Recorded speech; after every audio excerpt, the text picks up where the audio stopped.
हमारी जमीन बहुत से राजों से भरी पड़ी है। जब भी किसी राज से पर्दा उठता है तो रिसर्चर्स के होश उड़ जाते हैं। ऐसा ही एक राज 1997 में सामने आया था। इस राज ने पूरी दुनिया को चौंका के रख दिया। ये 1993 की बात है। मेल्स वाटर नाम का ये आदमी अमेरिका में रहता था। इसे एक बार पता चला कि अमेरिका के शहर वॉशिंगटन में एक ऐसी जगह है जिसे एलिसबर्ग कहा जाता है। इस जगह पर एक बहुत बड़ा और गहरा गड्ढा है। इसकी गहराई कितनी है ये कोई भी नहीं जानता था। मेल्स इस गड्ढे को देखने चले गए।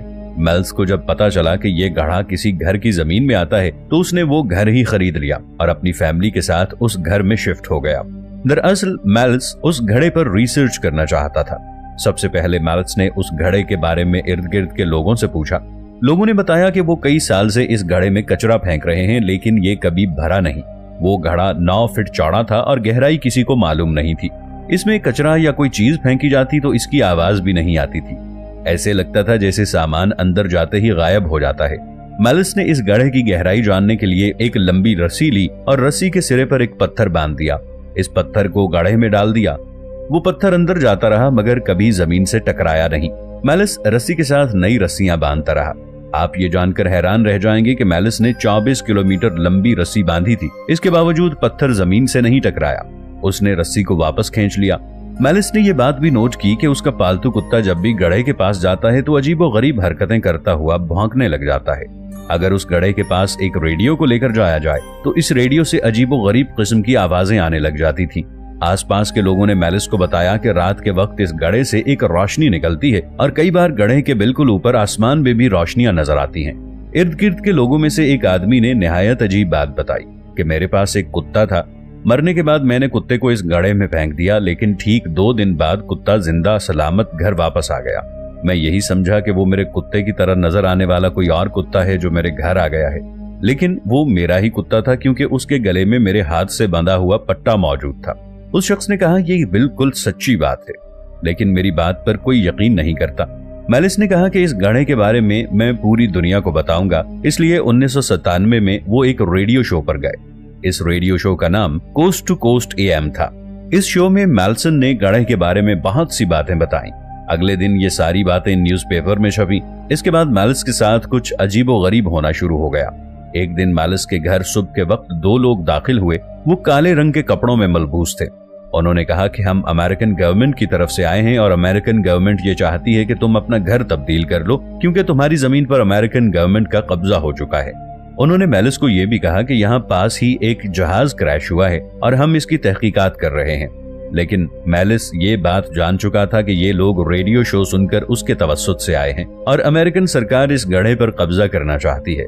जब मेल्स ने अपना घर छोड़ने से इनकार किया तो वो दोनों शख्स उसको धमकियां देने लगे कि अगर तुमने अपना घर ना छोड़ा तो हम तुम्हें झूठे केस में फंसाकर जेल में बंद करवा देंगे, और अगर तुम अपना घर छोड़ दोगे तो इसके बदले तुम्हें $2.5 लाख दिया जाएगा। मेल्स के पास क्योंकि कोई दूसरा रास्ता नहीं था, इसलिए उसने $2.5 लाख लिए और अपनी फैमिली को लेकर ऑस्ट्रेलिया शिफ्ट हो गया। मगर 2002 में मेल्स अपनी फैमिली के साथ दोबारा वॉशिंगटन आ गया। मेल्स जब अपने पुराने घर गया तो उसे मालूम हुआ कि इसके पुराने घर पर अमेरिकन गवर्नमेंट ने कब्जा कर लिया है और इस जगह पर मिलिट्री तैनात थी। मेल्स ने मिलिट्री फोर्स से कहा कि वो एक बार गड्ढे को देखना चाहता है, लेकिन मिलिट्री ने उसे साफ इनकार कर दिया। इसके बाद मेल्स दोबारा उस रेडियो शो में गया और उस शो में जाकर अपनी पूरी कहानी सुनाई कि अमेरिकन गवर्नमेंट ने उसके साथ क्या किया। कहते हैं कि मेल्स ने इस तरह के और गढ़ों की तलाश का काम शुरू कर दिया और वो इसमें काफी हद तक कामयाब भी हुआ था। उसे एक गड्ढा मिला जो अमेरिका के एक गांव में था। वो भी 9 फीट चौड़ा था। उसकी लंबाई कितनी थी ये किसी को मालूम नहीं था। मेल्स ने उस गड्ढे के बारे में किसी को कुछ नहीं बताया था। उसे डर था कि अमेरिकन सरकार फिर उसके साथ कुछ कर न दे। मगर अमेरिका ने आज तक इन गढ़ों के बारे में किसी को कुछ नहीं बताया और आज भी ये गड्ढा मिस्ट्री बना हुआ है कि आखिर इस गड्ढे में है क्या और इसमें ऐसा क्या राज छुपा है जो अमेरिकन गवर्नमेंट इसे सबसे छुपाना चाहती है। नाज़रीन, ये 12 अप्रैल 1990 की बात है कि अमेरिकन शहर में 4 लोग रहा करते थे। एक दिन ये चारों लोग एक कश्ती में बैठकर मछलियों को पकड़ने गए। ये लोग 7 दिन के लिए समंदर में गए। उनके कैप्टन का नाम बिली जो नैस्मिथ था। ये 23 साल का खूबसूरत नौजवान था। इसके साथ उसका एक भाई नेथन, 2 और लोग फ्रैंक और कीथ भी थे। जब ये लोग समंदर की तरफ गए, पहले 3 दिन तक सब कुछ नॉर्मल चल रहा था। एक रात उनको लगा कि हमारी कश्ती में पानी भर रहा है। जब नाव को चेक किया तो इसमें काफी पानी भर चुका था। उन लोगों ने अपनी कश्ती को पानी से खाली करने की बहुत कोशिश की, लेकिन उन्हें खातिर खा कामयाबी हासिल ना हो सकी। पानी की वजह से कश्ती का इंजन खराब हो गया। गहरी तारीक रात और ये लोग समुद्र के पानी में फंस चुके थे। उन लोगों ने बहुत सारी इमरजेंसी कॉल्स भी की, लेकिन उन्हें कोई जवाब मौसूल ना हुआ। इस कश्ती में एक लाइफ बोट भी थी। लाइफ बोट में सुराख होने की वजह से वो लोग उस कश्ती में भी सवार ना हो सके।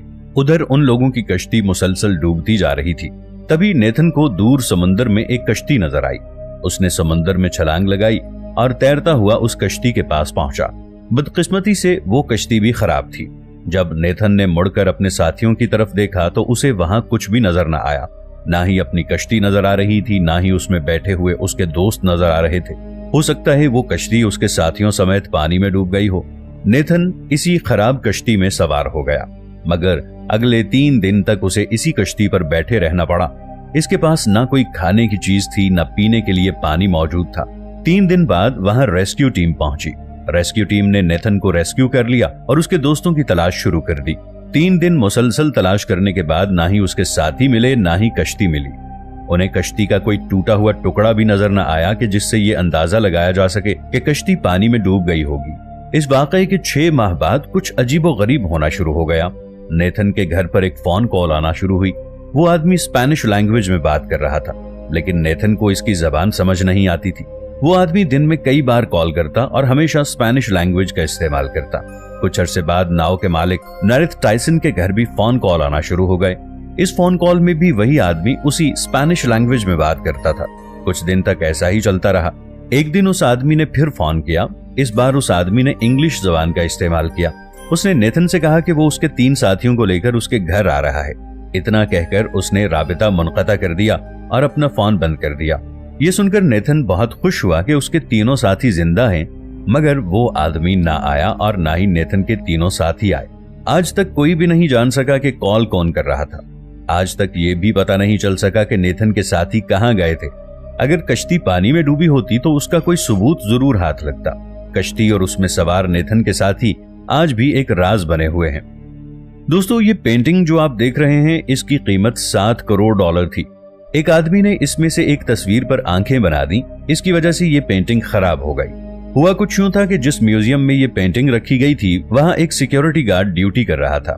वो इस पेंटिंग को देख रहा था क्योंकि वो वहां बैठे बैठे काफी बोर हो चुका था। उसने कुछ नया करने का सोचा। उसने एक पेन पकड़ा और तस्वीरों पर जाकर आंखें बना दी। इस तरह ये $7 करोड़ की पेंटिंग खराब हो गई।